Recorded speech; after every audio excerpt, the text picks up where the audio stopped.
Bonjour à toutes et à tous et bienvenue dans votre émission du jeudi en cette veille des fêtes de Noël où chacun prépare sa crèche, son sapin de Noël. J'ai le plaisir de recevoir le père John Wilmar Moreno Acevedo, j'espère que je l'ai bien dit, qui est le prêtre de notre secteur paroissial de nos églises de Saint-Mandrier, Pin-Roland. Donc nous sommes au presbytère où le père John a eu la gentillesse de me recevoir. Bonjour père John. Bonjour Philippe. Donc est-ce que tu connais l'émission ? Bien sûr. Je suis allé voir un petit peu, suivre un petit peu tes émissions, savoir un petit peu qu'est-ce qui s'est passé à Saint-Mandrier, qui sont les personnes de Saint-Mandrier. Ça permet de mieux se connaître. Tout à fait. Donc c'est toujours les mêmes questions, c'est des questions communes à tous nos invités. Donc on va commencer comme d'habitude. Tu es né où et quelles études as-tu fait ? Merci Philippe. Je suis né en Colombie, dans une petite ville qui s'appelle Medellín, dans laquelle j'ai quitté depuis 5 ans. Après, on est parti à Bogota avec mes parents. On vit depuis ce temps-là à Bogota. Bien sûr, comme vous savez un petit peu en Colombie, à cause de la violence. Oui. Donc, parle-nous de ta carrière, parce que bien évidemment, avant de rentrer dans les ordres, tu as fait plein de choses, des petits boulots, et puis tu as quand même aussi une carrière, tu vas nous en parler. Tout à fait, alors j'ai fait un petit peu de petits boulots partout. J'ai fini le lycée, après j'ai fait des petits travaux. Et un petit peu la boulangerie, un petit peu distributeur dans les grands magasins de nourriture. Après, j'ai fait un petit peu la mobilier aussi, des petits commerces. Mais finalement, j'ai pris la décision de rentrer dans les armées colombiennes, armées de terre, dans lesquelles j'ai suivi une formation professionnelle. J'ai été au service de l'armée colombienne pendant 3 ans professionnellement. Et en différents endroits de la Colombie. Ça m'a permis de découvrir mon pays différemment et des réalités aussi très très différentes. Oui, bien évidemment.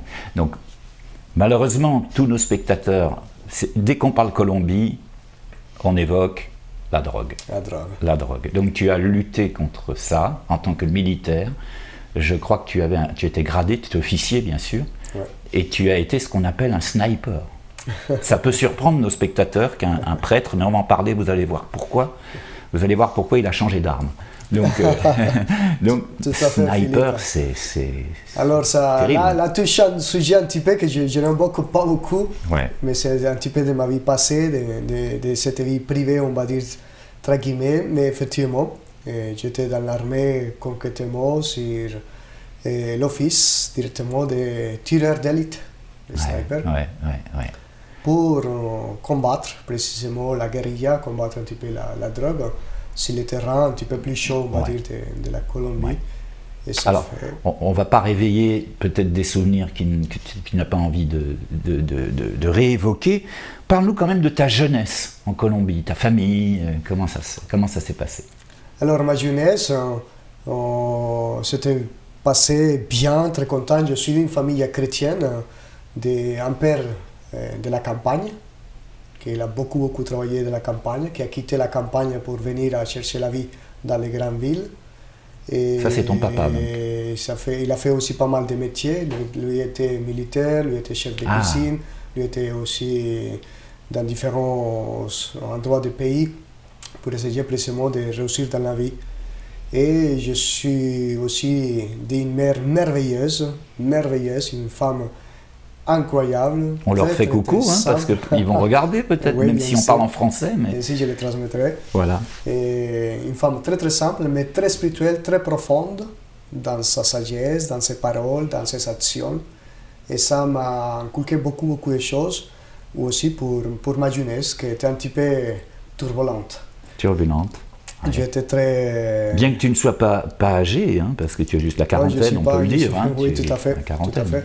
Mais dans la vie normale, j'aimais beaucoup la fête, j'aimais beaucoup, bien sûr, et je continue à les aimer, les filles. Oui, j'allais t'en parler parce que j'ai lu, et on en parlera tout à l'heure, j'ai lu parce qu'il y a un site dont on va vous parler, sur lequel vous allez retrouver vraiment l'essence même de la vie du Père John.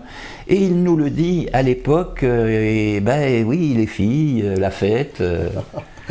Tout à fait, ça marquait beaucoup ma vie, mon temps aussi, dans le lycée, après dans l'armée. C'était toujours un petit peu la fête. Tu sais, en Colombie, on a une culture qui aime beaucoup la musique et la danse. Oui, excellente d'ailleurs. C'est vrai que c'est excellent la musique. Ça fait partie de notre vie, même de tout petit. Hein. On fait beaucoup de fêtes en famille, très tranquillement, très respectueusement, mais on a toujours un petit peu un côté festif. On peut parler de quelques artistes colombiens et colombiennes.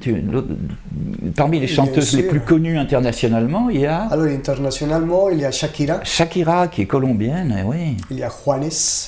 Ah, ça je connais. C'est un de pop aussi, que c'est même très ami de Shakira, que c'est de ma ville, de Medellín. Ah oui. Ils sont des chanteurs assez connus au niveau mondial. Il y a Sofia aussi. Il y a Sofia Vergara. Qui est actrice. Surtout des bons footballeurs. Oui, aussi. Alors oui, là, oui. Il y a Falcao, il y a James. Ouais. Il y a aussi le Bello. Eh oui. Qui vient précisément de gagner quelques courses ici en France. Ça fait plaisir, ça fait plaisir quand même de parler de la Colombie positivement. Exactement, c'est ça. Parce qu'à chaque fois on parle Colombie, c'est la drogue, les problèmes. Mais non, c'est un peuple qui vit avec son cœur, avec sa chaleur aussi. Mais je peux t'avouer que c'était une des petites choses qui me rendait un petit peu triste. Que moi, que je viens de la Colombie, je venais ici en Europe, j'ai vécu 5 ans avant en Italie. Oui. Et après ici, mais je m'apercevais que beaucoup de personnes ne connaissent pas grand-chose de la Colombie. Non. Même d'Amérique latine. Il y a les clichés toujours. Des clichés, les uniquement. Négatifs. Tout à fait. Très facilement. Pour revenir un peu à ton parcours, un jour tu rencontres un prêtre. Et ce prêtre, il t'a beaucoup marqué. Je vais essayer de dire son nom correctement. C'est le père Héctor Arbeláez. Ouais. Je l'ai bien dit. Ouais. Qu'est-ce qui s'est passé? Alors, le père Héctor, que c'est un grand ami, qu'on continue à parler jusqu'à aujourd'hui, et sa façon de vivre son sacerdoce, et sa façon de s'adresser aux gens, de donner sa vie pour nous. Ouais. Parce que je rappelle que je viens d'un quartier très très très chaud. Medellín et Bogotá, dans les quartiers où il y a beaucoup de drogue. Attention, il ne faut pas dire que la Colombie, il y a la drogue partout, que c'est violent partout. Non, il y a des endroits comme en tout pays. Bien sûr. Des endroits qui sont très chauds, très dangereux. Comme en France, bien évidemment. Moi, j'ai été élevé dans les quartiers plus chauds de Medellín et de Bogotá, où il y avait beaucoup de drogue, il y avait beaucoup de prostitution, il y avait beaucoup de violence, il y avait beaucoup de tout, des armes aussi. Ouais. Et ce prêtre-là, il est venu dans les quartiers que nous habitons. Et c'est un prêtre qui s'est beaucoup battu contre les narcotrafiquants, contre les politiciens qui profitaient eux aussi, contre la propre police corrompue. Il a mis sa vie en risque pour nous, pour la jeunesse. C'est ça, c'est ça. À quel âge es-tu rentré au séminaire? Alors, je suis rentré au séminaire 23 ans, 24 ans. En quelle année? À 23 ans, 24 ans. À 23 ans, 24 ans, d'accord. Moi, j'ai relevé une phrase magnifique que tu as écrite sur ton site, d'ailleurs un site dont on va parler. Vous regardez d'ailleurs sous votre écran, j'indique l'adresse de ce site, et il est vraiment très intéressant pour mieux connaître le Père John. Et je vais dire cette phrase qui m'a beaucoup ému. « Trouver mon chemin et devenir ainsi soldat du Seigneur, mes armes étant dorénavant les paroles du Seigneur, convaincu désormais que la charité est plus forte qu'une arme. » Alors, pourquoi t'es venu l'idée de développer ce site? Je sais que c'est pour aider les enfants, mais vraiment cette phrase, elle est très très poignante. Alors, ce site, les enfants, l'aide, vas-y, explique-nous. Alors la phrase essaye de résumer ma vie et mon changement de vie complètement. Ah oui. Des armes, de passer des snipers, à vouloir faire beaucoup plus que tuer quelqu'un, ou d'amener quelqu'un pour la violence. J'ai expérimenté dans ma vie personnelle et autour de moi que la charité, l'amour ou la façon de servir pour faire beaucoup plus d'effets que la violence. Enchaîner violence derrière violence. Alors c'est magnifique. Et puis un jour, en Colombie, tu rencontres Monseigneur Ray, qui est l'évêque de notre secteur. Et puis donc du coup, tu vas arriver en France. Alors parle-nous un petit peu de ce cheminement. Alors, c'est Monseigneur Dominique qui est venu directement en Colombie pour chercher des gens prêtres pour venir aider l'Église de la France. Parce que nous, voilà, on n'a plus assez de prêtres en France. Donc on fait venir des prêtres de plusieurs pays du monde. On a des prêtres africains, beaucoup. Moi j'ai connu personnellement un prêtre, je ne sais pas s'il regarde l'émission, c'était le Père Placide, et je lui dois énormément, donc, qui était l'origine du Togo. Et malheureusement, les vocations en France, c'est le gros plongeon. Donc bravo, tu es arrivé, ça nous fait plaisir. Alors donc Merci, voilà, Philippe. donc, ce cheminement donc, en France, tes impressions quand tu es arrivé en France. C'était pas évident malgré que j'avais déjà l'expérience de vivre en Italie pendant 5 ans.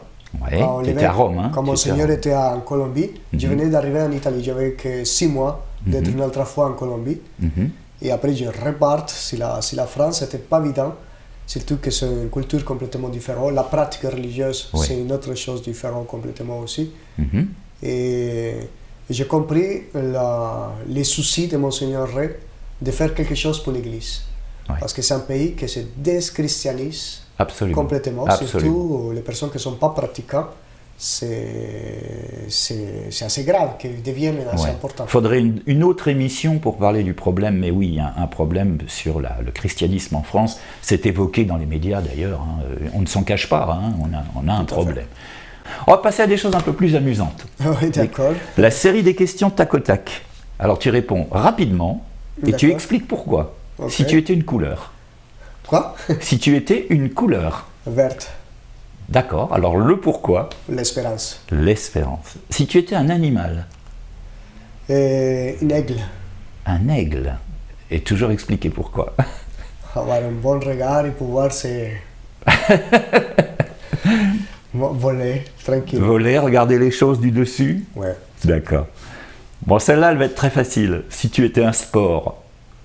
Footballeur. Le football. Tu as joué d'ailleurs, je crois. Oui, tout à fait. Tu as joué. Et je continue à jouer le dimanche.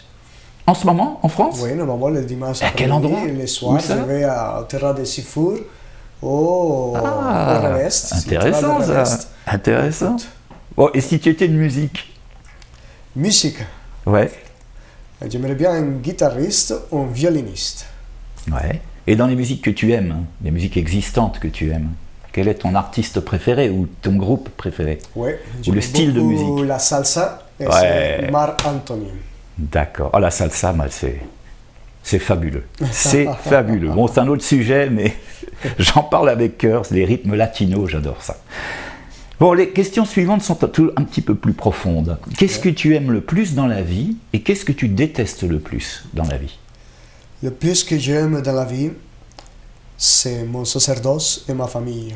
Ouais. Pouvoir célébrer la messe, pouvoir confesser, pouvoir donner quelque chose que personne ne peut donner grâce au sacerdoce. Ouais. J'aime beaucoup. Et la famille. Et la famille, ça c'est fondamental. Hein. C'est fondamental. Et on sait d'ailleurs, parce que tu es quand même jeune, ainsi que ton confrère, le père Archilio, j'espère bien le dire, c'est vrai que c'est dur pour vous d'être éloigné de votre famille quand même assez longtemps. Hein. Ça c'est un peu délicat. Qu'est-ce que tu détestes le plus dans la vie? Ce que je déteste beaucoup, c'est la mensonge ou l'hypocrisie. L'hypocrisie, les doubles jeux. Les doubles jeux. Les doubles jeux, c'est ce que tu m'as dit. Je t'avoue, Philippe, que parfois, mes messages passent très bien parce que j'aime bien dire les choses franches. Ouais. Mais je préfère être qualité. Comme ça, clair, devant tout le monde. Voilà. Mais au moins, c'est très clair. Et bon, personnellement, j'adhère à ça. Hein. Alors, comme tu le sais, l'émission propose à chaque invité de transmettre un message de vie. Alors, en cette veille de Noël, bien évidemment, rien de plus beau que la parole de notre prêtre, Père John, ton message pour Noël. Merci, Philippe. Chers paroissiens, chers amis, je vous parle du fond du cœur, simplement pour vous dire, donnez-vous l'opportunité de découvrir le Christ qui amène l'espérance, qui amène un chemin inconnu pour beaucoup, mais qui porte tellement de bonheur. Je vous parle du fond du cœur de mon expérience. Je pensais que le monde, que l'argent, que le pouvoir, que beaucoup de choses du monde pouvaient remplir ce fond du cœur, mais je me trouvais vide. Et aujourd'hui, je peux vous dire, témoigner, que seulement le Christ, pour remplir ce vide, et être vraiment heureux, rempli, pour pouvoir donner quelque chose à la famille. Pas simplement que carrière, pas simplement que l'argent, pas seulement que maison, mais transmettre des valeurs, mais aussi une richesse spirituelle, une expérience de Christ, une expérience de Dieu. Je souhaite pour vous, pour vos familles, pour tous vos proches, pour tous vos amis, surtout, plus que cadeau, plus qu'une grande fête ou un grand rassemblement en famille, que c'est très important, que vous arrivez à rencontrer vraiment le Christ dans votre vie et qu'il vous donne ce qui vous manque parfois, que c'est l'espérance, que c'est la joie qui vient de Christ. Bonne Noël à tous. Voilà, un message plein d'amour, parce que c'est la plus belle arme, l'amour. Hein, je reprends tes paroles. Un message plein d'espoir, un message plein d'amour. Merci beaucoup, Père John, de t'être prêté à cette interview, à cette émission. Comme je vous l'ai dit, je lance un nouveau concept de messagerie vidéo. Et pour les fêtes, justement, j'aimerais bien que vous m'envoyiez une courte vidéo avec une dédicace de Noël. Donc, elle sera diffusée à la fin des émissions suivantes. Donc, vous envoyez votre vidéo en format MP4 avec votre téléphone portable sur l'adresse qui s'inscrit en ce moment, fpm Saint-Mandrier1 tout attaché @orange.fr. Alors je lance souvent ce message, mais il y a peu de retombées. Enfin, quand il y a des retombées, elles sont excellentes, elles viennent de Chine. Pour dire quand même que l'émission est vue internationalement. Donc je compte sur vous, une petite vidéo. Pour la prochaine émission, j'aimerais avoir un patchwork de tous les messages pour Noël. On se retrouve tous les jeudis sur cette même chaîne YouTube. Et la semaine prochaine, nous allons partir à la découverte d'un traiteur qui est nouvellement installé au secteur Pain-Rolland.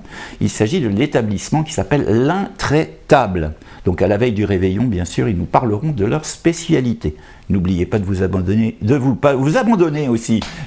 abonner à la chaîne et d'activer la petite cloche pour recevoir les notifications. Et puis commenter, partager, c'est ce qui permet de progresser dans le concept de cette émission. À jeudi prochain. Au revoir à tous.